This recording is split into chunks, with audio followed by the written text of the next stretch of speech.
RDIs में आप सभी का स्वागत है। आप सभी लोग कैसे हैं? आई होप कि आप सभी लोग अच्छे होंगे और अपनी पढ़ाई को बढ़िया तरीके से कर रहे होंगे। देखिए, आज है 28 अक्टूबर और आज हम लोग 27 और 28 अक्टूबर के कुछ महत्वपूर्ण करंट अफेयर्स पर चर्चा करेंगे और देखेंगे कौन से ऐसे प्रश्न हैं जो आपकी परीक्षा की दृष्टि से महत्वपूर्ण हैं।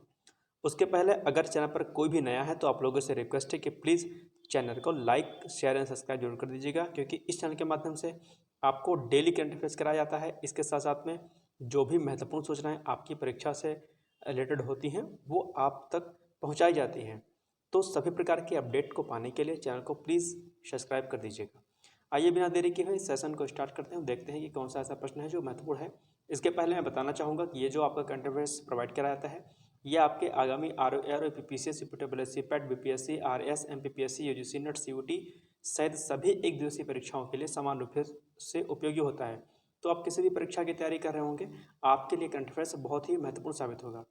आइए देखते हैं कि आज का पहला प्रश्न क्या है। पहला प्रश्न हमारा है कि आईटीबीपी की स्थापना दिवस कब मनाया जाता है, यानी कि आईटीबीपी का स्थापना दिवस कब मनाया जाता है।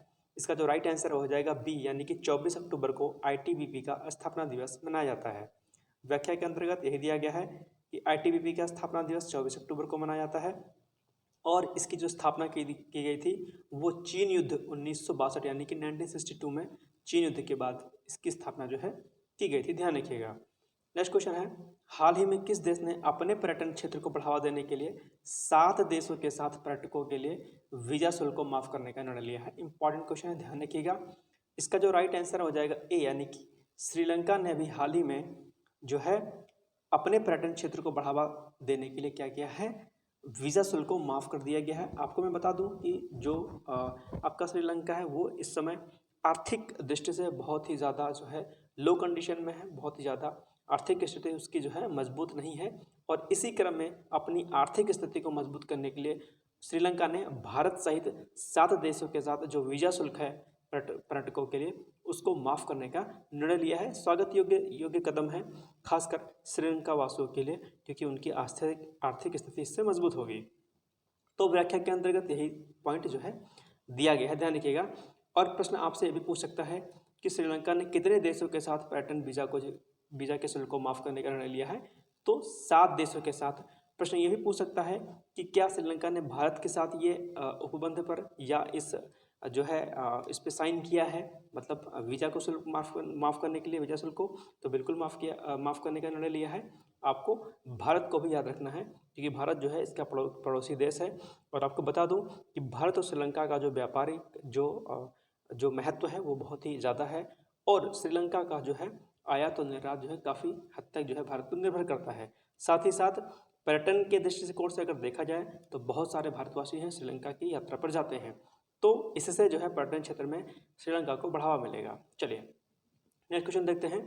हाल ही में भारत देश के सबसे ऊंचे राष्ट्रीय ध्वज का उद्घाटन कहाँ पर किया गया है। ध्यान रखिएगा, इस प्रकार के प्रश्न अक्सर आपसे परीक्षा में पूछ लेता है कि सबसे ऊंचा राष्ट्रीय ध्वज कहाँ पर बनाया गया है, सबसे ऊंची मूर्ति कहाँ पर बनाई गई है। इस प्रकार के प्रश्न अक्सर आपसे यूपीपीसीएस से संबंधित जो परीक्षाएं होती हैं या अदर स्टेट की जो सिविल सर्विसेज की परीक्षाएं होती हैं उनमें ऐसे प्रश्न पूछ लिए जाते हैं। इसका जो राइट आंसर हो जाएगा पंजाब में भारत के सबसे ऊंचे राष्ट्रीय ध्वज का उद्घाटन किया गया है। आइए इसकी व्याख्या देखते हैं कि हाल ही में देश के सबसे ऊंचे राष्ट्रीय ध्वज का उद्घाटन पंजाब के अटारी वाघा सीमा पर किया गया है और अटारी वाघा सीमा के बारे में आपको विस्तृत रूप से ऑलरेडी पता ही होगा, जबकि वहीं दूसरी ओर इस ध्वज की जो ऊंचाई है वो है 418 फीट।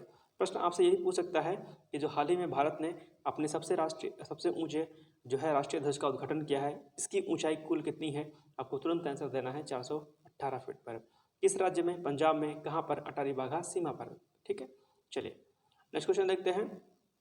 और हाँ, इसमें एक पॉइंट और है कि जो ये वाघा बॉर्डर है ये दरअसल भारत और पाकिस्तान को अलग करने वाली अंतर्राष्ट्रीय सीमा रेखा, ये आपको पता ही होगा, बहुत बेसिक सा जो है पॉइंट है ये। चलिए नेक्स्ट क्वेश्चन है, इंपॉर्टेंट है। संयुक्त राष्ट्र दिवस कब मनाया जाता है। इसका जो राइट आंसर हो जाएगा बी, यानी कि 24 अक्टूबर को संयुक्त राष्ट्र दिवस मनाया जाता है। आइए इसकी व्याख्या देखते हैं। संयुक्त राष्ट्र दिवस हर साल 24 अक्टूबर को मनाया जाता है।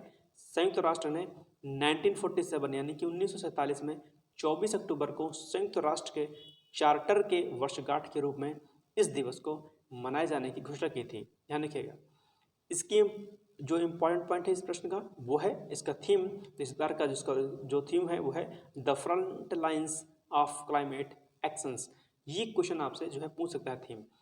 इसके अलावा संयुक्त राष्ट्र यानी कि जिसे हम यूएन यानी कि यूनाइटेड नेशंस भी बोलते हैं, इसकी स्थापना कब की गई थी? 24 अक्टूबर 1945 को, यानी कि 24 अक्टूबर 1945 को जो है इसकी स्थापना की गई थी, ध्यान रखिएगा। चलिए नेक्स्ट क्वेश्चन है, हाल ही में रेलवे सुरक्षा बल यानी कि जिसे हम बोलते हैं आरपीएफ ने किस दिन दिल्ली के राष्ट्रीय पुलिस स्मारक में, ठीक है, तो राष्ट्रीय पुलिस स्मारक कहाँ पर है? दिल्ली में, ध्यान रखिएगा। तो हाल ही में रेलवे सुरक्षा बल ने किस दिन दिल्ली के राष्ट्रीय पुलिस स्मारक में शहीदों की स्मृति में सम्मान समारोह का आयोजन किया? तो ये इसका जो राइट आंसर हो जाएगा ए, यानी कि 28 अक्टूबर को इस सम्मान समारोह का आयोजन किया गया था। आइए इसकी व्याख्या देखते हैं। हाल ही में रेलवे सुरक्षा बल यानी कि आरपीएफ ने 28 अक्टूबर 2023 को नई दिल्ली के राष्ट्रीय पुलिस स्मारक में शहीदों की स्मृति में सम्मान समारोह आयोजित किया था। रेलवे सुरक्षा बल को भारतीय रेलवे और यात्रियों की सुरक्षा की जिम्मेदारी सौंपी गई है। आप सभी लोगों को ये चीज़ पता ही होगी।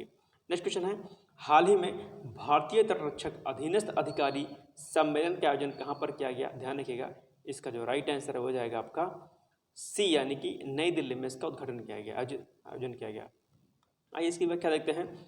हाल ही में भारतीय तटरक्षक अधीनस्थ अधिकारी सम्मेलन का आयोजन नई दिल्ली में 26 और 27 अक्टूबर 2023 को किया गया। और जो इम्पोर्टेंट है वो है थीम है इसकी, यानी कि इसका मुख्य विषय क्या था? इसका जो मुख्य विषय था वो था समावेशी दृष्टिकोण की ओर। चलिए ध्यान रखिएगा।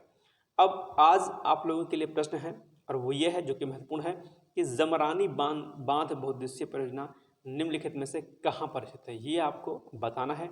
आपके जो ऑप्शंस हैं वो है ए उत्तराखंड, बी मध्य प्रदेश, सी बिहार या डी मिजोरम। इंपॉर्टेंट क्वेश्चन है, ध्यान रखिएगा। जमरानी बांध बहुउद्देशीय परियोजना को आप लोग तैयार कर लीजिएगा। इसके अलावा आपको मैं जीएस के पॉइंट ऑफ व्यू से अगर बात बताऊं तो जितने भी बहुउद्देशीय परियोजनाएं हैं इनसे संबंधित प्रश्न जो है आपके आरओ बीपीसीएस और अन्य जो स्टेट सिविल सर्विसेज होती है उसमें पूछ लेता है। तो आज इस प्रश्न का तो उत्तर आप लोग सर्च करेंगे। साथ ही साथ में आप लोग जितनी भी बहुउद्देशीय परियोजनाएं हैं किस राज्य में स्थित हैं और या किस नदी पर स्थित हैं ये आपको बताना है। और चूंकि ये इम्पॉर्टेंट है, एक प्रश्न जो है आपकी परीक्षा में इससे आता ही आता है, हर हाल में आता है। तो ये आज आपको जो है जितने भी बांध जो है बनाए गए हैं बहुउद्देशीय जो परियोजनाएं हैं वो आपको तैयार करना है। इसके अलावा आपको एक चीज़ और आज और तैयार करनी है, और वो तैयार करनी है आपको संयुक्त राष्ट्र के बारे में, यूनाइटेड नेशंस के बारे में। इससे प्रश्न जो है आपकी न सिर्फ आपके प्री की परीक्षा में पूछा जाता है बल्कि आपके मुख्य परीक्षा में भी इससे प्रश्न जो है पूछे जाते हैं, चाहे ऑब्जेक्टिव के फॉर्म में आरओ में हो या फिर पीसीएस या फिर यूपीएससी में जो है सब्जेक्टिव फॉर्म में पूछना हो। संयुक्त राष्ट्र यानी कि यूनाइटेड नेशंस हमेशा से इम्पोर्टेंट रहा है। इसके कार्य, इसकी स्थापना, भारत के साथ इसका जो है रिलेशन क्या है और क्या क्या इसके मुख्य उद्देश्य हैं और किस तरीके से उद्देश्यों की पूर्ति के लिए कौन कौन से ऐसे कार्यक्रम चला रहा है, तो ये चीज़ें आपको आज संयुक्त राष्ट्र के बारे में पढ़नी है। इंपॉर्टेंट है, भूलिएगा नहीं। जो मैं आपको टास्क देता हूँ उस टास्क को पूरा करने का आप लोग जो है संकल्पित होकर के उससे काम किया करें, निश्चित तौर पर आपको फ़ायदा मिलेगा, ये मैं अपनी तरफ से गारंटी देता हूँ। चलिए, तो ये आज के कुछ महत्वपूर्ण करंट अफेयर्स थे। कल मिलते हैं। अच्छा हाँ, आज मैं आपको एक चीज़ और बता दूं कि आज जो है शाम तक जो है कुछ मुख्य जो विषय हैं हमारे, उन विषयों के जो महत्वपूर्ण जो टॉपिक्स होते हैं उन पर हम चर्चा करेंगे कि हिस्ट्री में या ज्योग्राफी में या एनवायरनमेंट में या साइंस में कौन से ऐसे चैप्टर्स हैं जिन पर ज़्यादा आपको फोकस करना है। काफ़ी टाइम से ये क्वेरी आ रही थी और आज इसको शॉर्ट आउट कर दिया जाएगा शाम तक। तो एक एक विषय को हम कराएंगे और 4-5 दिन में हम सारे विषयों को कंप्लीट कर लेंगे। चलिए फिर मिलते हैं कल एक नए सेशन के साथ। तब तक आप सभी लोग मस्त रहिए, व्यस्त रहिए, खूब पढ़िए और जल्दी से सक्सेस होइए। जय हिंद, जय भारत।